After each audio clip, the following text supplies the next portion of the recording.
Vamos a abrir la palabra del Señor, hermanos, por ¿qué libro? Josué, ¿de acuerdo? La palabra del Señor vamos a abrirla por el libro de Josué. Estamos hablando acerca de la conquista de Jericó.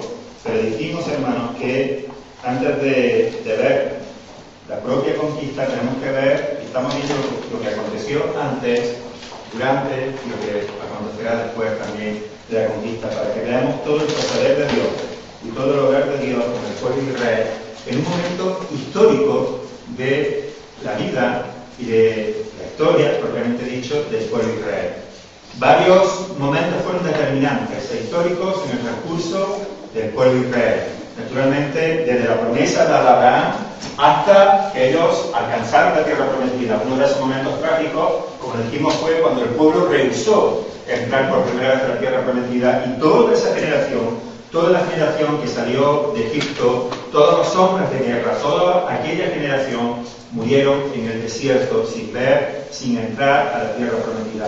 Otro de los momentos históricos y claves es este, el momento en el cual por fin el pueblo de Israel van a pasar, van a cruzar el Jordán, van a sentar sus pies en la llanura de Jericó, van a conquistar la primera ciudad y va a comenzar ahí la conquista de toda la tierra prometida. Las promesas dadas a Abraham, a Isaac y a Jacob, las promesas que Dios dio, el pacto que el Señor hizo con su pueblo, con sus siervos, por fin va a llegar a su cumplimiento. Han pasado muchos siglos desde que el Señor hablara a Abraham. Ha habido 400 años de esclavitud. El Señor ha levantado a Moisés con mano poderosa, ha derrotado a todos los ídolos y dioses falsos de Egipto, ha hecho maravilla entre su pueblo. Ha pasado una generación entera que por desobediencia ha caído en el desierto, y ahora se ha levantado otra generación que va a conquistar la tierra. Y ahora se enfrentan al Jordán, un río que se inunda, un río que se desborda en el tiempo de la siega. Tienen que pasar el Jordán para poder entrar a la tierra prometida, y vimos, hermanos, lo que el Señor hizo en el paso de este río. Ahí nos encontramos, ahí estamos. El pueblo está pasando, 2 millones de personas, dijimos, aproximadamente, pasando por el medio del río para ir a la tierra prometida. Y dijimos, hermanos, que aprendíamos varias cosas, hermanos. Una de las cosas que dijimos fue que el paso del Jordán implicaba obediencia. ¿Os acordáis? Implicaba seguir al pie de la letra lo que Dios había dicho. Implicaba por una parte obedecer al Señor, pero también implicaba por otra parte obedecer a Josué. Dios le dijo a Josué que le iba a engrandecer y que al igual que estuvo con Moisés, estaría con Josué. Recordad que Moisés ha muerto, el pueblo le ha llorado, el gran siervo de Dios, el hombre que hablaba con Dios cara a cara, ha sido sepultado. Ahora tiene que seguir hacia adelante, y el pueblo seguramente se acuerda de las cosas que Dios hizo con Moisés. No tanto de las que ellos vieron, sino más bien de lo que seguramente le han contado, puesto que esta nueva generación, de acuerdo, no vio muchas de las cosas que el pueblo, que Dios hizo a través de Moisés. Otras sí. Así que se levanta un nuevo líder, el pueblo tiene que obedecer al Señor, y también tienen que aprender a obedecer a Josué. Y tienen que aprender, hermanos, a obedecer cada cosa que Dios dice, exactamente como Dios lo ha dicho, en el momento y en la forma en que Dios lo ha dicho. Y eso lo veíamos la semana pasada, no, la anterior. También acordaros que implicaba disciplina, ¿os acordáis? Obediencia, disciplina. Obedecer al Señor y obedecer tal y como el Señor dice. De esta manera, primero va a ir el arca con los sacerdotes, 2000 pasos o 2000 codos de separación, de acuerdo entre el pueblo y el arca. Cuando veáis el arca pasar, vosotros levantaréis e iréis detrás del arca, pero recordad que tenéis que dejar de espacio 2000 codos, ¿de acuerdo? Entre el arca y vosotros, todo el pueblo alrededor. Y los sacerdotes se tenían que parar cuando el agua del río tocara sus pies. Ahí los sacerdotes se tenían que parar, y 2000 codos después todo el pueblo se tenía que parar y esperar a ver lo que ocurriese. Estuvimos hablando que disciplina era otra de las cosas que tenían que aprender. Y la última que vimos, hermano, fue santidad. Santidad. Santificados porque Jehová hará mañana maravillas entre vosotros. Así que para que el pueblo pudiese ver las maravillas de Dios, tenía que prepararse, tenía que santificarse, tenía que estar listo para ver cómo Dios iba a obrar de manera poderosa y milagrosa. Todo esto, hermanos, lo vimos la última vez que estuvimos hablando acerca de este texto. Muy bien, ¿y ahora qué? Ahora el pueblo está frente al Jordán. ¿Qué va a pasar? ¿Qué va a ocurrir? Josué ya se lo ha dicho. Josué le ha dicho que las aguas se van a dividir en dos y ellos van a pasar en seco por el medio del río. Muy bien, hermanos, hoy vamos a estar viendo sobre todo el capítulo 4 del libro de Josué. Hemos visto cómo han levantado sus tiendas en el capítulo 3 y se encuentran frente al río Jordán, final del capítulo 3. Y vamos a ver lo que ocurre, lo que nos relata la palabra del Señor en el capítulo 4. Señor, estamos delante de ti y dependemos de ti, bendito. Abrimos tus palabras, teniendo conciencia de que tú eres quien nos habla. Señor, por favor, ten misericordia. Guíame, Señor. Guíame, Señor. Dame sabiduría, Padre. Bendícenos esta mañana con tu palabra. Te lo pedimos en el nombre de Jesús de Nazaret. Amén. Fijaros lo que ocurrió, hermano. Vamos a leer lo último del capítulo 3. Dice el versículo 14 del capítulo 3. Y aconteció cuando partió el pueblo de sus tiendas para pasar el Jordán, con los sacerdotes delante del pueblo, llevando el arca del pacto, cuando los que llevaban el arca entraron en el Jordán, y los pies de los sacerdotes que llevaban el arca fueron mojados a la orilla del agua, porque el Jordán suele desbordarse por toda su orilla.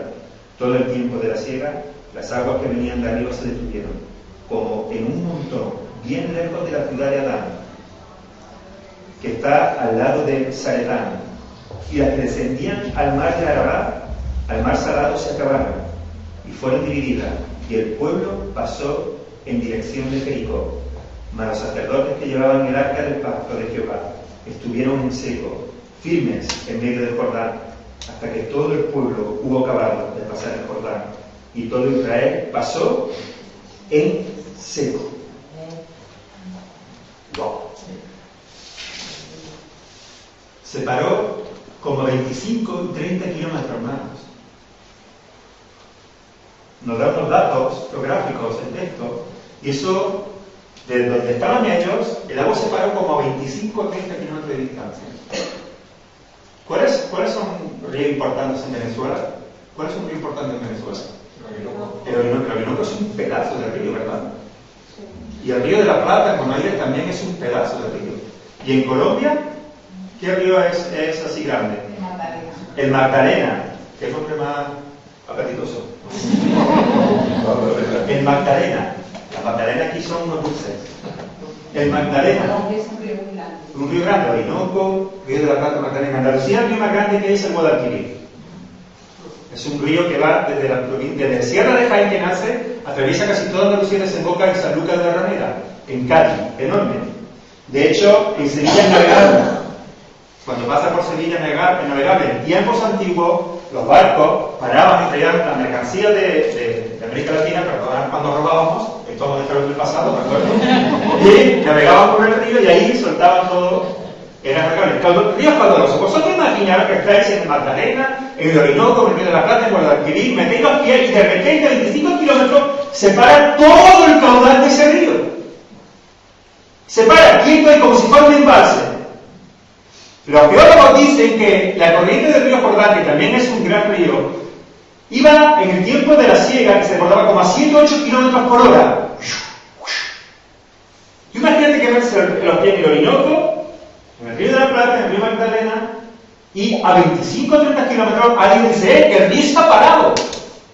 Pero cuando miras para el otro lado, que es donde desemboca, por ejemplo, no sé, resulta que las aguas se secan, porque claro, el río no corre, y todas las aguas que se van a desbordarse finalmente, a desembocar en el mar u océano, se secan. ¿Tú cómo te quedarías? Si ves que de repente el Orinoco ya no corre.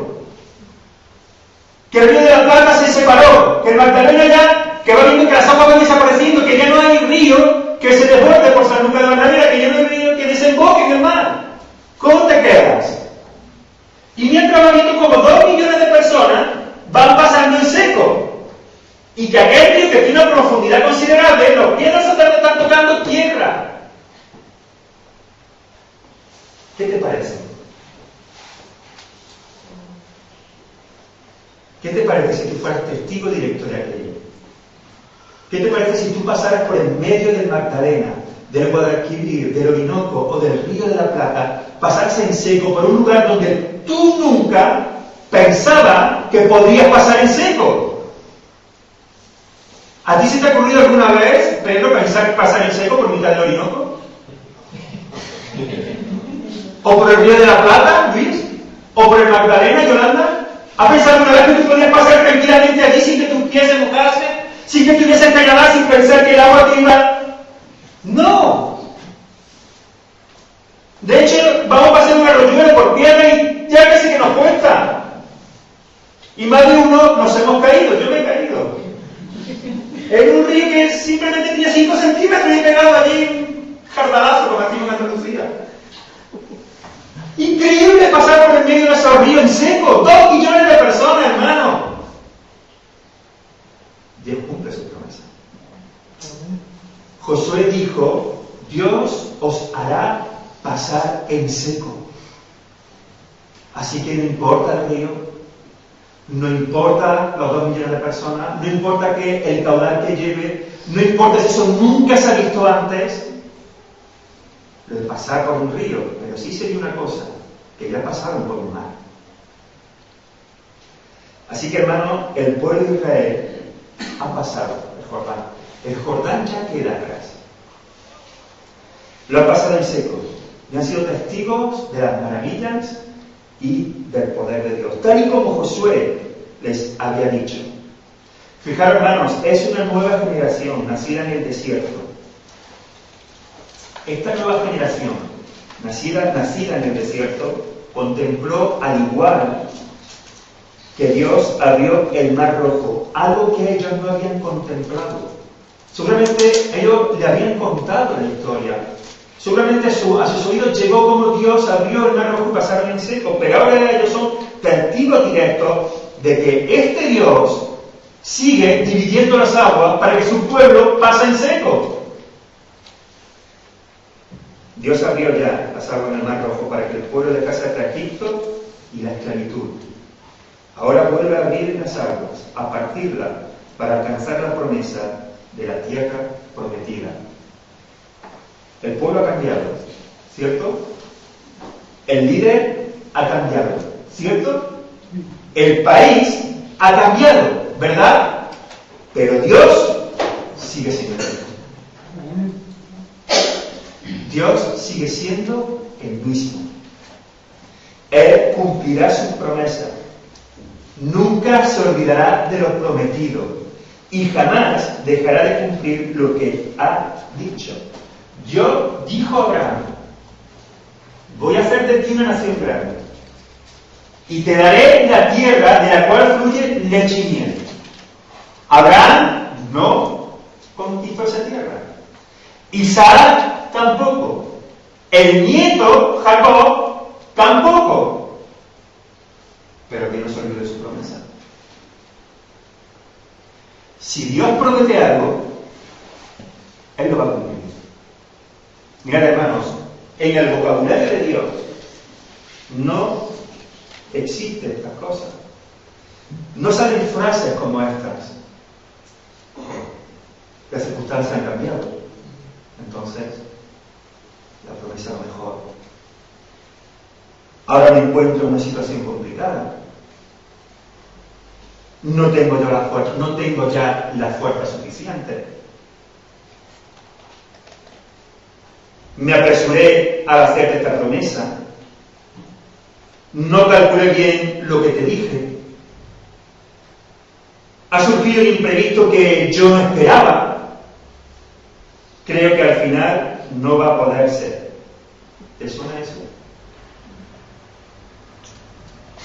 ¿Te suenan todas esas frases cuando alguien promete algo? ¿O cuando alguien nos ha prometido algo? ¿O cuando esperamos que se cumplan las promesas que nos han dicho? Es que yo esto no me lo esperaba. Es que ahora ya me encuentro, ahora han cambiado las cosas. Creo que al final no va a poder ser. Este no es el vocabulario de Dios. Estas frases no salen de la boca de Dios. Los profetas dijeron lo siguiente: porque Jehová de los ejércitos lo ha determinado. ¿Y quién lo impedirá? Y su mano extendida, ¿quién la hará retroceder?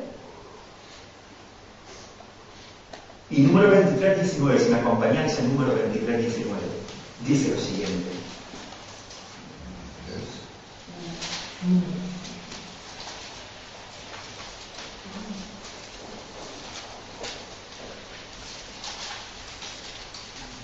Número 23:19 dice: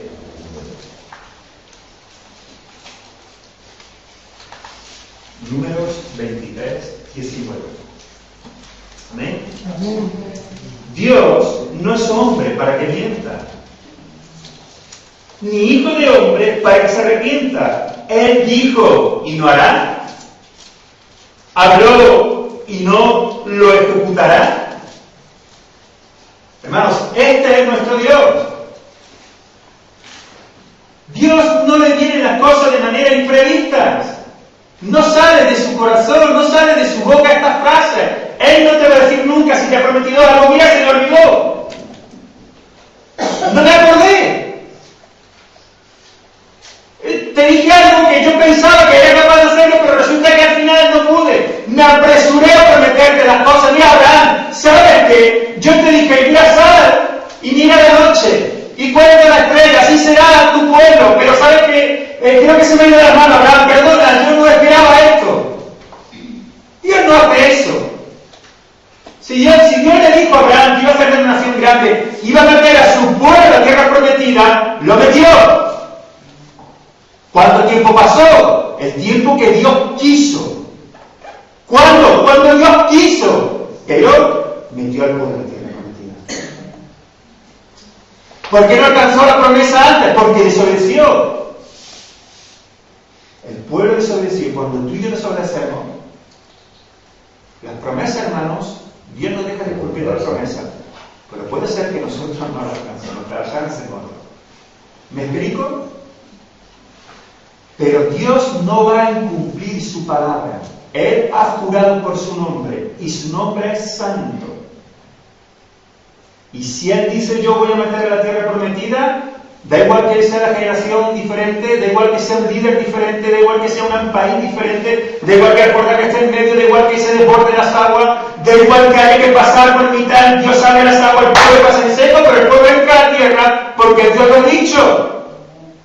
Ahora mi pregunta es: ¿cuándo vamos a creernos por fin lo que Dios dice? Porque somos cabezones, hermanos, como el pueblo de Israel.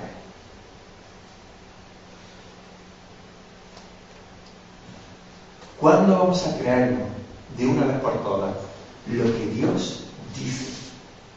Y otra cosa, hermanos, ¿cuántas cosas le he prometido? ¿Cuántas cosas le he prometido yo y tú al Señor? ¿Y cuántas veces hemos incumplido? ¿Te imaginas que Dios fuera así? Por eso número dice: Él no es hombre para que mienta, ni hijo de hombre. Nosotros muchas veces decimos: mira, no va a poder ser. Hermano, que la Biblia dice que tu palabra sea sí, que tu sí sea sí, y que tu no sea no. Firmeza en lo que dices, firmeza en lo que prometes, firmeza. Ya, pero es que hay tanto. Ya, sí, pero cuando Dios está al frente, el pero, ¿sabe lo que hace con el pero? Lo divide en dos. Y el pueblo pasa en seco. Y el Jordán queda atrás. Porque Dios ha prometido y Dios cumple sus promesas. ten seguridad en esto, hermano.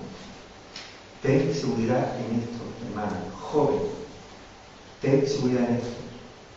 Dios va a cumplir sus promesas, pero para que tú puedas experimentar las maravillas de Dios y ver las promesas cumplidas en tu vida, tú tienes que poner en práctica lo que la palabra del Señor nos dice.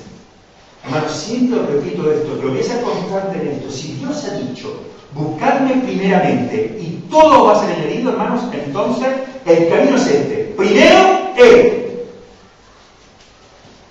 Ni el trabajo, ni lo tuyo, ni mi familia, ni nada. Cuando primero es Él, tu trabajo, tu estudio, tu familia, todo viene con añadidura. Pero primero Él. Primero Él, ni mi dinero. No es tan sencillo como cuando yo voy a apartar la ofrenda. Puedo hacer de la siguiente manera, aquí hay un paréntesis. Primero mis cosas y luego la ofrenda al Señor. O primero lo del Señor y luego mis cosas. Que en definitiva son suyas, no son ni mías. Cuando esto es así, Dios dice, y yo te voy a dar lo que hace falta. Porque yo te lo he prometido. ¿Tú quieres ver el Jordán abrirse? Pues entonces tienes que meter los pies. Porque Dios ha dicho, dile a los sacerdotes que metan los pies. Y cuando metan los pies, entonces el agua, ¡pum! Si los sacerdotes se quedan 10 metros atrás, el agua no se abre. Las aguas no se dividen, no se separan 30 kilómetros más para allá. Y los sacerdotes metieron los pies. Y Josué le había dicho, Dios dividirá las aguas y vosotros pasaréis en seco. Pero tenéis que hacerlo de esta manera. ¿Vale? ¿Por qué? Porque Dios lo ha dicho. Ya está. Ya está. Acordaos, obediencia. Las aguas están aquí. Los pies de los sacerdotes se están mojando. Y Dios ha dicho que cuando eso ocurriera, las aguas se iban a dividir. ¿Y qué pasó? Que las aguas se dividieron. Increíble. Increíble. Así que, hermanos, pero saber lo que fue eso, algo práctico. Hermanos, que nuestra vida es práctica. Que las promesas de Dios se cumplen cuando tú y yo, hermanos, obedecemos, las llevamos a la práctica de nuestra vida, se hace real, vivimos de esa manera. No el momento solamente importante o el momento trascendental en nuestra vida, solamente cuando nos vemos con el agua hasta aquí ya y decimos, Señor. No, cuando eso es el estilo de nuestra vida, es nuestra forma de vivir, es nuestra vida. Oye, ¿tú cómo vives? Yo vivo primeramente del Señor. ¿Me explico, hermanos? Cuando eso es nuestro día a día, cuando es nuestro constante, cuando es nuestra vida, cuando es forma parte de nuestro carácter, cuando se ha pegado en nuestros huesos, cuando sale como cuando respiramos, mira, tú haces esto, tú dices, voy a respirar, que no se me olvide respirar cuando salga a la calle, voy a hacer un esfuerzo para respirar. ¿Cómo respiras tú? ¿Tú piensas en respirar? Dime, ¿cuántas veces piensas tú en respirar? Automático. Tú no te puedes decir, voy a respirar. ¡No! ¿Verdad? Respira así. Respira así cuando tienes que 20 sacos de cemento aquí dentro. Y tienes que comer el látigo. Pero tú dices, no, hermano. Hermano, yo no tengo que hacer un esfuerzo para poner primeramente a Dios. Tiene que ser natural. Como es respirar. Ese tiene que ser en mi vida, tiene que estar metido en mis huesos. No debo decir, no tiene que ser lo normal, lo natural, en lo que yo vivo, en lo que yo me permanezco. Es eso, hermanos. Así que Dios le dijo a Josué, dile al pueblo esto. Y en el momento en que el pueblo haga esto va a suceder. Cada uno. Tal y como Dios lo dijo. Y cumplió la promesa dada. ¿Puedo confiar en Dios? Sí. ¿Siempre? Sí. ¡Absolutamente! ¡Sí! ¿Me va a fallar alguna vez? No. ¡Nunca! ¡Nunca! ¡Jamás! ¡Jamás! Aunque pasen 60 años, jamás. Dios es totalmente, completamente y absolutamente fiel. Y de esto no se puede decir de nadie más. Esto no se puede decir de nadie más. Solamente el Padre es fiel, solamente el Hijo es fiel, solamente el Espíritu Santo es fiel. Dios es fiel. Amén. Él no va a defraudar. Yo sí. Hermano, yo seguramente os defraudé. O ya os haré defraudado. Y seguramente puede meter la pata. Y cuando yo meto la pata, no seguro que la meto bien, ¿eh? Y tú también. Pero de alto. Si Él ha prometido algo, Él lo va a cumplir. Así que ahora está, hermano, si tú quieres matar el río, los pies en el río o no quieres matar el pie en el río. Por eso, hermanos, nosotros no tomamos las decisiones según las circunstancias. Por eso, hermanos, no nos movemos por las cosas que suceden a nuestro alrededor, sino que yo me muevo si Dios me dice, muévete. Igual que Dios le dijo a Josué, mañana vas a pasar el Jordán, le podría haber dicho, de aquí a un mes pasará el Jordán. Y el pueblo se ha quedado allí un mes plantado. Aunque tuviese la tierra prometida allí, a 20 metros. ¿Me explico? Aunque no hubiese nada, porque el maná caía todos los días. Aunque pareciese que las cosas, que no hay nada, Señor, que no sé dónde agarrarte, que voy a ver si en otro sitio, en otro momento yo puedo. No. Yo me muevo si Dios dice muévete. Porque como me muevo por las circunstancias, entonces mi pregunta es, ¿dónde queda Dios? ¿Qué lugar ocupa Dios en tu vida? Si tú te mueves o tomas decisiones según las circunstancias y no según lo que Dios te dice. Porque son mayores las circunstancias que Dios. ¿No te cuidará Dios en medio de cualquier circunstancia? ¿No dividiré las aguas si es necesario? ¿No parará el río si fuese pertinente, si es necesario? Claro. Pero cuando nosotros tomamos decisiones sin consultar a Dios, entonces Dios dice, vale, vamos a ver qué pasa. Él sí lo sabe. Tú y yo no, pero Él sí.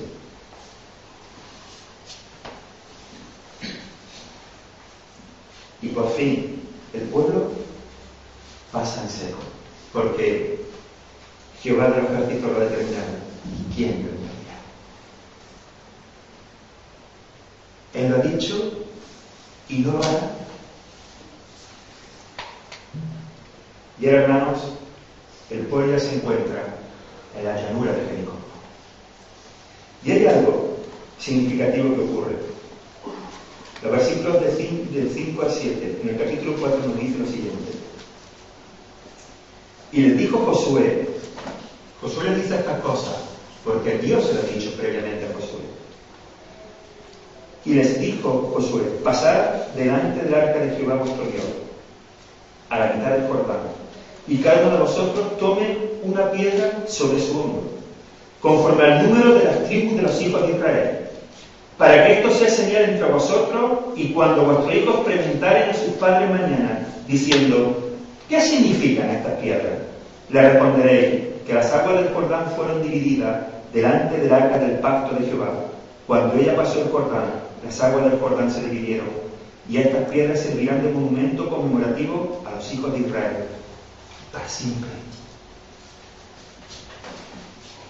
Hermano, qué importante resulta a veces traer a memoria las maravillas que Dios ha hecho entre nosotros. Recordar cómo el Señor nos ha traído hasta aquí y cómo ha obrado en nuestras vidas. Nos solemos acordar los momentos clave, hermanos. Es cierto, hay momentos clave y vitales en nuestra vida de los cuales nos acordamos. Nos solemos acordar del día en que nos casamos. Y hay de ti, varón, si no te acuerdas de la fecha de tu aniversario. Porque no sé por qué a las mujeres nunca se le olvidan. Pero hay de ti, arrepiéntete y vive antes que venga tu esposa que te suelte. Nos solemos acordar de nuestra fecha de cumpleaños, nos solemos acordar del día en que nos casamos, Nos solemos acordar del día en que nacieron nuestros hijos. Y aunque tengamos 7 hijos, nos acordamos del día de cada uno. No se nos olvida, incluso cuando lo contamos decimos, mira, me llevaron al paritorio a tal hora y hasta tal hora no di a luz. Nos acordamos de todas esas cosas. Nos acordamos del primer trabajo que tuvimos. Nos acordamos también de la primera vez que yo le dije a mi esposa, ¿quieres casarte conmigo? Que todavía era mi novia. Nos acordamos del fallecimiento de los seres queridos, del día, de lo que ocurrió ese día, de lo que estábamos haciendo ese día. Nos acordamos de muchas cosas en nuestra vida. Sobre todo nos solemos acordar de los momentos precisos que marcaron nuestra vida, de aquellos que nos impactaron. Pero, hermanos, pocas veces nos solemos acordar de todo lo que ha ocurrido durante ese tiempo. Del obrar de Dios durante la travesía. Hermanos, seguramente nunca se iba a olvidar, o muchos recordarían, que el Jordán se abrió. Pero ¿cuántos recordarían cómo y de qué manera se abrió? ¿Y qué ocurrió antes de que el Jordán se abriese? Son esos detalles, a veces los que olvidamos. A veces son esos detalles seguramente. Muchos se acordarían de la toma de Jericó. Cuando pasara el tiempo, muchos se iban a acordar de que las murallas cayeron. De que Jericó fue la primera ciudad. Pero tal vez otros olvidarían de que, antes de eso, el Jordán se abrió. Hermano, a veces perdemos los detalles. Perdemos el honor de Dios en el transcurso. Podemos recordar que Dios nos sanó una enfermedad, pero desde que yo caí enfermo hasta que Dios me sanó, ese tramo, olvidamos las cosas que Dios ha hecho durante y que al final ha dado como resultado que era me sanara. Hermanos, siempre voy a recordar, y muchos de vosotros en vuestra propia vida, pero yo siempre recordaré. Creo que no olvidaré jamás el momento en que caí enfermo. Creo que no lo voy a olvidar jamás. El momento en el que una nube negra se posó sobre mí. Y veía muy poco más. Pero menos aún voy a olvidar cómo el Señor me ha sostenido en ese tiempo. Cómo usó a mi esposa en ese tiempo. Y cómo usó a muchas personas en ese tiempo. El trato del Señor en ese tiempo, durante mi enfermedad, su sostenimiento y todo lo que hizo, creo que lo voy a olvidar menos aún. Creo que no lo voy a olvidar. No olvidaré el día. Además, recuerdo exactamente el día que estaba haciendo. Pero creo que jamás voy a olvidar tampoco el trato del Señor durante ese viaje, ese transcurso, en el cual Él sostuvo y me sigue sosteniendo. Amén. Israel jamás debía olvidar. Israel jamás debía olvidar lo que el Señor hizo en el Jordán. Y para ello Dios le ordenó que levantaran un monumento con 12 piedras. Un hombre de cada tribu cogió una piedra. Y hermano, esa piedra tenía que ser grande, porque dijo que se la echaran al hombro. Y no te echa al hombro algo que pueda estar en la mano. Dios dijo, además, era un monumento conmemorativo, se tenía que ver. Y Josué le dijo, cada uno de vosotros cargará sobre su hombro una piedra. ¿Por qué 3? ¿Por qué 12? ¿Por qué no uno que llevará 12? ¿O 2 que llevarán 6? ¿O 3 que llevarán 4? ¿O 6 que llevarán 2? ¿O 4 que llevarán 3? Me ha salido mucha matemática. Pero que estoy las tablas. ¿Por qué no? ¿Por qué 12? ¿Por qué uno en cada tribu? Un hombre de cada tribu cogió una piedra y las pusieron en el lugar que Jesús les mandó. 12 en medio del Jordán y otras 12 en el lugar donde esa noche iban a acampar, que finalmente llamaron Gilgal. Las 12 tribus participaron. ¿Por qué? Porque las 12 tribus pasaron estuvieron en el desierto, las 12 tribus pasaron en seco el Jordán y las 12 tribus entraron a la tierra prometida y a la llanura de Jericó. Las 12 simbolizaban, esas 12 piedras simbolizaban identidad y unidad. Identidad y unidad. Las 12 iban a una. Simeón, Judá, Leví, Zabulón, Isaacar, Gad, Aser, Neftalí, José, Benjamín. Las 12. Y cuando los hombres viesen las 12 piedras, ellos podían decir, Dios nos introdujo, abrió el Jordán, nos hizo pasar en seco y todos a una, como un solo pueblo, llegamos a la tierra prometida. Identidad y unidad. Hermanos, nosotros somos españoles, venezolanos, colombianos, argentinos, brasileños, y además dentro de eso somos andaluces, valencianos y de las provincias que no recuerdo otros países.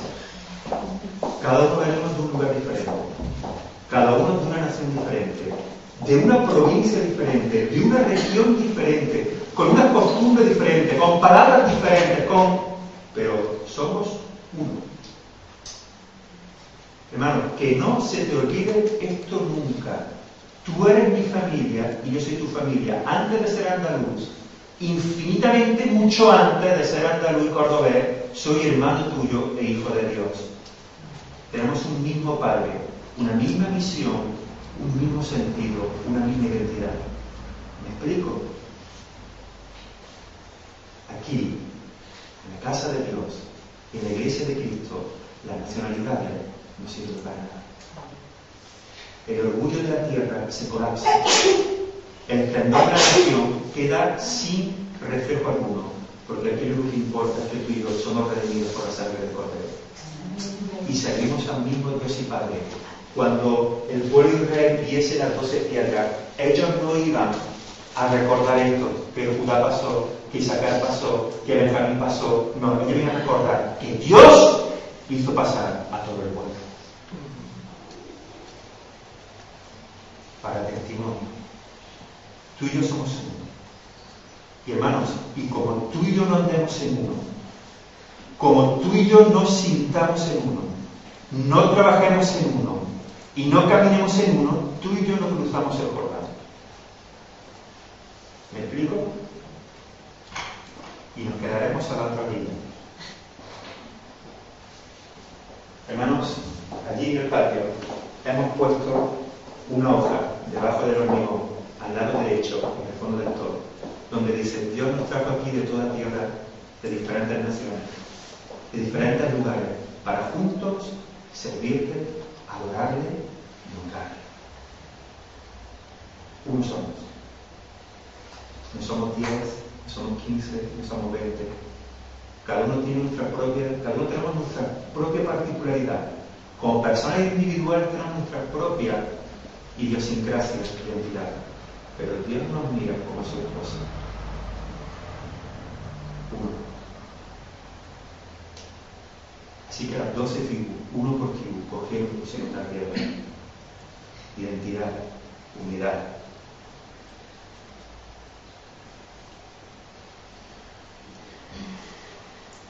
Las 12 piedras, hermanos, además, significaban lo siguiente, y enseñaban también lo siguiente.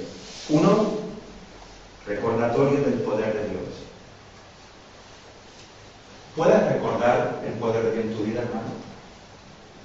¿Puedes recordar el poder de Dios? Porque ¿sabes qué? Cuando pasaran las generaciones venideras, en este punto puse para las generaciones venideras. Cuando mi hermana estuvo en Israel, visitando Israel en diferentes lugares, de Jerusalén, Masada, de diferentes sitios, visitaron también el monumento al holocausto.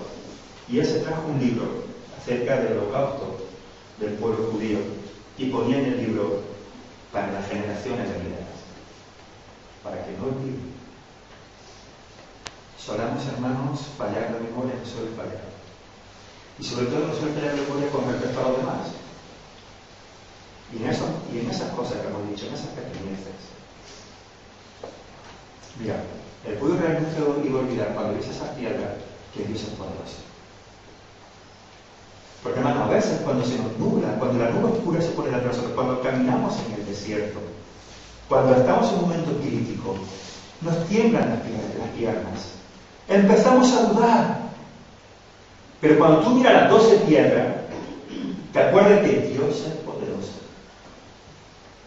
Y cuando el pueblo de Israel mirase allí, y cuando las generaciones venideras, cuando ya no estuviesen aquellos que pasaron el río en seco, cuando llegase la segunda generación, la tercera y la cuarta, cuando ya ni siquiera algunos hubiesen olvidado, seguirían mirando aquellas piedras. Entonces aquella recordaría de que Dios es poderoso. Tú y yo necesitamos, hermanos, recordar las maravillas de Dios. Incluso necesitamos poner, hermanos, hacer este tipo de cosas. Hermanos, no se te ocurra meter 12 pedros en tu casa, entienden lo que me digo esto. Pero es bueno, hermanos, tener en nuestras casas la palabra de Dios en nuestras paredes, no para decorar, hermanos. Que algunos lo tenemos para decorar, mira qué bonito queda, no, sino para que nosotros recordemos, Dios es mi fortaleza. Todo lo puedo en Cristo que me fortalece. El que habita bajo la sombra del Omnipotente, como dice,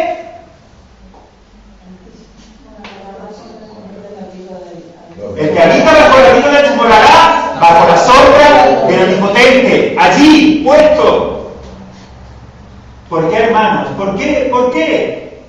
La pasada del pastor que aprendamos versículo, porque, hermanos, cuando eso lo tenemos metido en nuestra mente y viene el momento donde hay que cruzar el río, o pasa el tiempo y hay que volver a cruzar otro río, o hay que enfrentar otra situación, o si nos viene encima cualquier cosa, entonces miramos las 12 piedras y decimos, Dios es poderoso.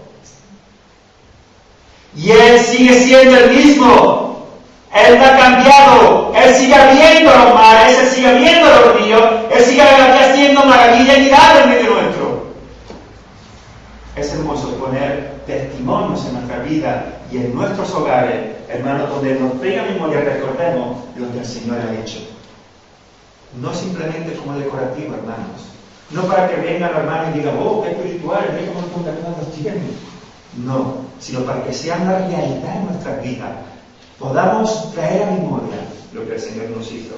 Las generaciones siguientes, las generaciones venideras, siempre mirarán esas piedras y sabrán que Dios allí, en ese lugar, abrió las aguas y detuvo el gran río, y la creación hizo caso al Creador.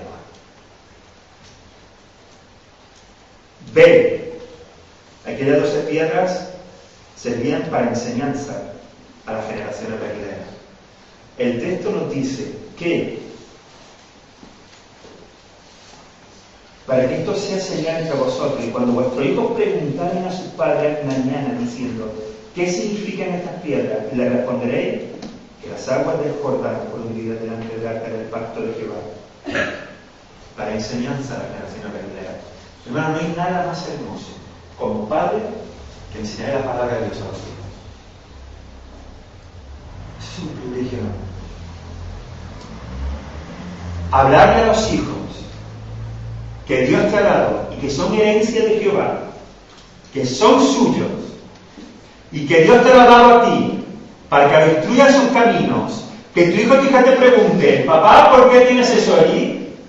Mamá, ¿qué significa esto? Y tú le puedes hablar de las maravillas de Dios, de lo que Dios ha hecho en vuestras vidas, de lo que Dios está haciendo en la congregación. Cuando entren por aquí pregunten, ¿por qué tenemos allí puesto esto en la iglesia? Porque, hijo, Dios hizo esto entre nosotros. Eso no tiene precio. Eso es una bendición que Dios nos da como padres a nuestra generación, que Dios nos da a los que estamos aquí ahora, para poder enseñar a los que vienen detrás. Simplemente esto. ¿Por qué hay dos? ¿Por qué hay dos, hijo? Porque el Señor nos permite poder ofrendar para su obra y para su obra. Para lo que necesita la iglesia y para lo que necesitamos. Y mira, gracias a eso podamos. Así que, si el Señor permite, pondremos una placa en el patio que recuerde cómo Dios en su misericordia pudimos hacer esas cosas. Y no lo olvidemos nunca. Y cuando las generaciones venideras nos pregunten, y Luis está sin diente y mayorcito con un bastón, yo soy con mi diente, tú sin él allá. Le preguntan a Luis, ¿esta placa qué significa? Luis le dirá, aquí es donde machaquea al pastor. O nos preguntan a cualquiera de nosotros, como decirle, esto está aquí porque Dios en su misericordia nos permitió, nos dio los recursos para ponerlo a sus pies y poder hacer que este lugar fuese de bendición para su iglesia. Y sirva de recordatorio y de enseñanza. Eso es hermoso. Así que cuando el pueblo, cuando los hijos le preguntasen a sus padres qué significan esas 12 piedras, el padre le diría a su hijo, pararía en el camino, se sentaría o se quedaría de pie, da igual, pero le diría a su hijo, mira, ¿sabes lo que ocurrió aquí? Aquí estamos acampados, esperando entrar a la tierra prometida. Porque Dios le dijo a nuestros padres, a nuestros antepasados, a Abraham, a Isaac, que teníamos, que nos iba a meter a la tierra prometida. Y aquí estaba el Jordán, como está ahora. Se desbordaba por todos lados. ¿Y qué íbamos a hacer? Y aquí Dios abrió las aguas. En aquel tiempo Josué, el líder del pueblo, dijo al pueblo que Dios iba a abrir las aguas. Y eso ocurrió.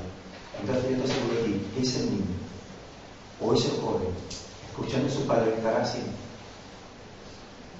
alucinando de que Dios abrió las aguas, transmitiéndole a la siguiente generación el poder y las maravillas de Dios. ¿Qué le estás transmitiendo a tus hijos? ¿Qué le estás diciendo? ¿Estás teniendo experiencias con el Señor? ¿Estás recordándola? ¿Estás dejando testimonio de la experiencia de Dios para que cuando tu hijo te pregunte qué es eso, tú le digas, mira, Dios hizo así, así y así? Eso es hermoso, hermanos. Y quiero que eso no te salga. Y fe, para que te dicen a Dios, como dice la palabra del Señor. Para que te piensen a Dios. Nos dice el texto en el versículo 23. Porque Jehová, vuestro Dios, secó las aguas del Jordán delante de vosotros, hasta que habéis pasado a la manera que Jehová, vuestro Dios, lo había hecho en el mar rojo, el cual secó delante de nosotros hasta que pasamos, para que todos los pueblos de la tierra conozcan que la mano de Jehová es poderosa, para que temáis a Jehová, vuestro Dios, todos los días. Para temer a Dios. Para temer a Dios, no en el sentido de, Señor, tengo miedo de ti, sino para temer a Dios en el sentido de, Señor, tú eres el Dios que seca los ríos, tú eres el Dios que hace parar las aguas, tú eres el Dios que hace pasar su pueblo en seco, tú eres el Dios que cumple sus promesas, tú eres terrible. La palabra dice que Dios es terrible. Pero no terrible en el sentido de que eres terrorífico, sino que su maravilla, que las cosas que le haces son terribles. Se te pone la piel de gallina, te quedas ensimismado, se te abre la boca y no puedes cerrarla. Estás pasmado, te deja helado, te quedas sin que de ti, porque él hace cosas terribles e impresionantes. Él hace todas estas maravillas. Cuidado, porque el Dios al cual servís, el Dios al cual adoráis, el Dios al cual vuestros padres sirvieron, al que vosotros presentáis ofrendas, es el Dios que seca los ríos con su palabra. A este Dios servimos. Aquel que hace que los montes tiemblen, que el día se vuelva en tinieblas, que en un momento todo el sol se colapse y quede todo en oscuridad, que hace que se detengan las aguas, que las divide en dos, que cae granizo y fuego, que inunda la tierra de raíz de las rocas. El Señor que se monta en la barca y dice la tormenta cae y el trueno enmudece. Aquel que tiene 5.000 para dar de comer con 2 panes y 3 peces, da de sobra. Es un Dios terrible. Y nosotros somos sus hijos. Amén. Y a Él le servimos. Amén.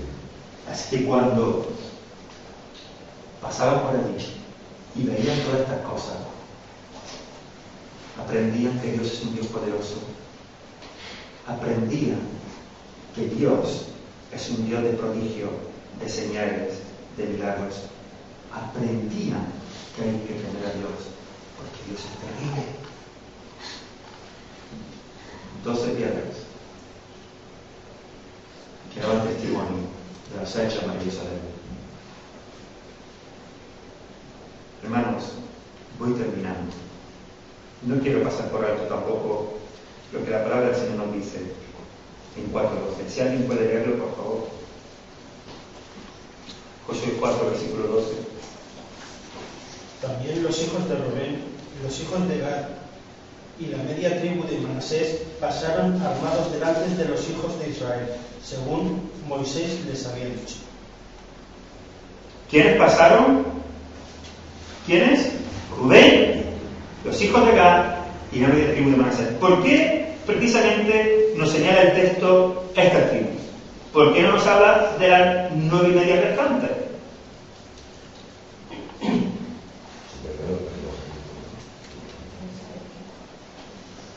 Porque esas son las tribus que decidieron quedarse a este lado del Jordán. Efectivamente. Cuando Moisés aún vivía, lo podéis leer luego más adelante, hermano, en el libro de los Números. En el libro de Números, en el capítulo 32, nos refiere la historia. La tribu de Rubén, la tribu de Gad y media tribu de Manasés, ¿de acuerdo? Dijeron a Moisés: tu pueblo es un pueblo que tiene mucho ganado, y estas tierras vemos que son tierras buenas para el ganado. Permítenos pues que nosotros nos quedemos aquí. Así que la tribu de Rubén, la tribu de Gad y media tribu de Manasés se quedaron al otro lado del Jordán. Ahora Moisés les dice: ¿irán vuestros hermanos a la guerra y vosotros no? ¿Irán ellos a pelear por la tierra prometida y vosotros quedaréis aquí? Y los líderes, los príncipes de esta tribu le dijeron a Moisés: Moisés, si te parece bien, nosotros construiremos aquí ciudades y majadas para nuestro estado, hermano, para nuestros ganados. Entonces, aquí vamos a dejar a nuestros niños y a nuestras mujeres, les construiremos ciudades para que se guarden de los moradores de la tierra, pero nosotros iremos con el resto del pueblo. Y hasta que todos los hijos de Israel no hayan adquirido la tierra, nosotros no volveremos a ver a nuestras familias. Estoy parafraseando, hermanos. Y aquí el texto nos recuerda eso, que cumplieron lo que ellos tenían que prometido. Además, hermanos, Moisés les dijo, naturalmente, ellos primero preguntaron: Moisés, ¿es posible? No tomaron esta decisión por sí solos. Preguntaron al hombre que Dios había puesto al frente del pueblo. Preguntaron al siervo de Dios: Moisés, ¿podemos hacer esto? Y Moisés les dijo: sí, pero tenéis que hacer esto también. Y entonces ellos dijeron: así lo vamos a hacer. Hermanos, ¿veis? Unidad e identidad. Porque estos son vuestros hermanos. Porque vosotros sois un solo pueblo. Sois una misma nación. Y además, la obediencia a esta promesa, el hacer o no, el cumplir o no esta promesa, estaba ligado totalmente a la bendición o maldición de Dios. Porque Moisés les dijo: si vosotros hacéis así, entonces esta tierra será heredad vuestra, dada por Jehová para siempre. Pero si no, la sangre de vuestros hermanos será sobre vosotros. Moisés les dijo: si así cumplís vuestra promesa, Dios bendecirá a este otro lado del río. Pero como no cumpláis esta promesa, Dios no os va a bendecir, porque vosotros sois también Israel. Hermano, en definitiva, Moisés le digo: que aquí no podéis cada uno por su lado, que aquí vamos todos juntos. Así que muy bien, esta tierra es para vosotros, porque es tierra buena para ganar. Vosotros sois pueblo de mucho ganado. Rubén, Gad y la media tribu de Manasés. Pero, hermanos, el bien común primaba sobre el individualismo. ¿Qué hemos lección para el bien común primaba, está por encima del individualismo. ¿Por qué? Porque Dios ha sacado a todos de Egipto. Porque Dios ha dado la promesa a todos. Y porque se necesita a todos para pelear con esto. ¿Puede Dios pelear sin ellos? Claro, si lo está siguiendo, ¿de qué lo sacó?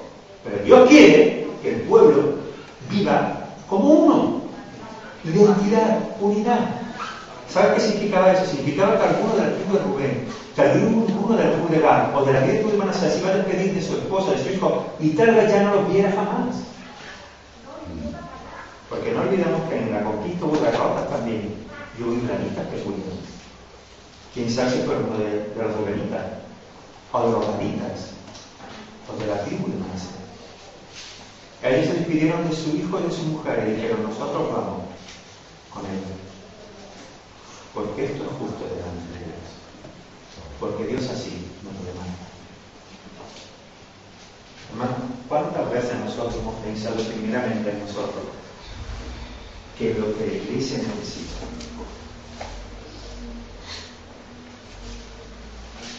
Y esto, hermano, es para nosotros ahora, aquí los que estamos seguros de esto. Hermano, nosotros ahora mismo, ahora, hoy, al 31 de enero de 2016, somos los que somos. Y si cada uno de nosotros pensamos por lo nuestro, ¿qué pasa? Porque no somos muchos. Hasta que el Señor reviente este lugar de lo que vamos a hacer. Pero cuando el Señor reviente este lugar, seguimos siendo uno eternamente. Hermanos, no podemos mirar a nuestro peligro como iglesia, hermanos. Tenemos que mirar el bien común de la iglesia. Y eso va a exigir sacrificio individual. Como ocurrió con Rubén, con Gad y con el líder de Manasés. Significa decir no a lo mío por el bien de la comunidad, de la iglesia.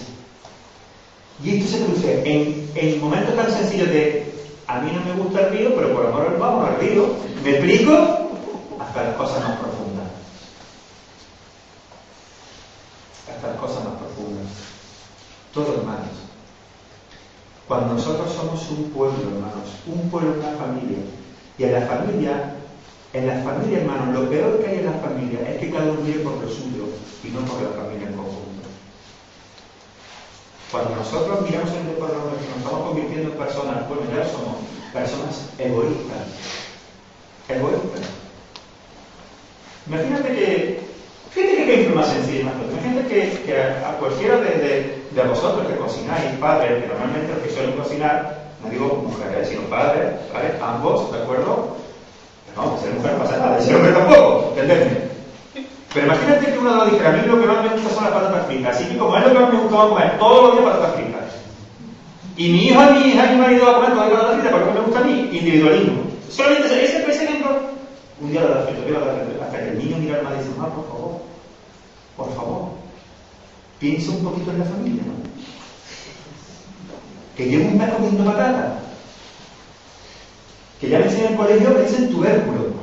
Ya no me llaman por mi nombre. Poquito, ¿no? Piensa un poquito más en... Hermanos, nuestra visión tiene que ser una visión de reino. Y no una visión individualista, sino de reino. El bien común, hermanos. El bien de la iglesia. El bien de mis hermanos.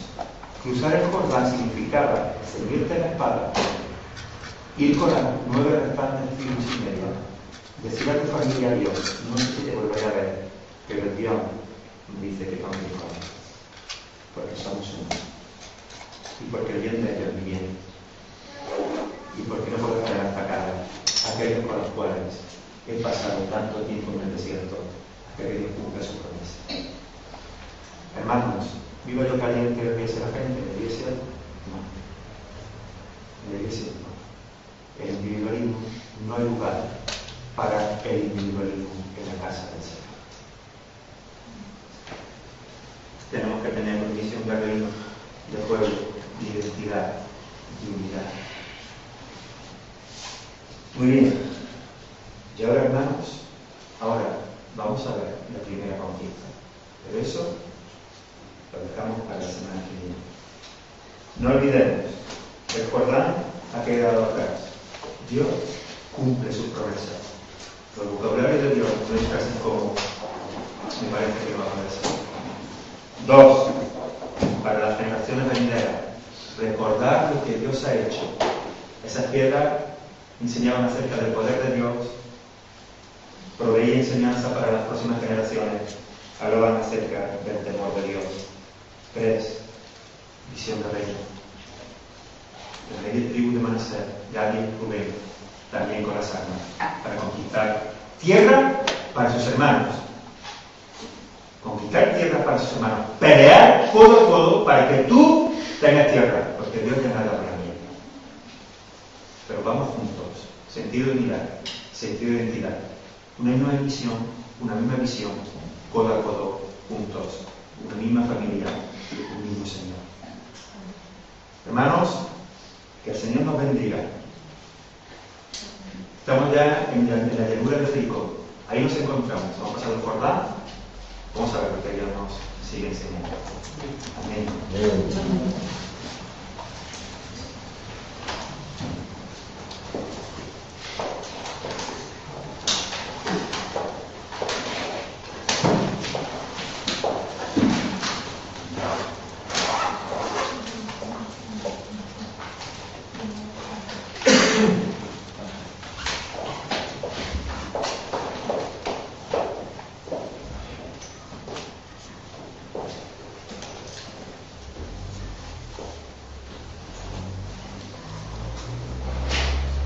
Muy bien, hermanos, vamos a participar de la cena del Señor. ¿Os acordáis? Acabo de decir. ¿Para qué estaban las 12 piedras? Para recordar. ¿Ves cómo nosotros seguimos recordando? Nosotros, para la cena del Señor, recordamos lo que Cristo hizo. Importante, hermano. Tener testimonio que nos haga recordar lo que Dios ha hecho.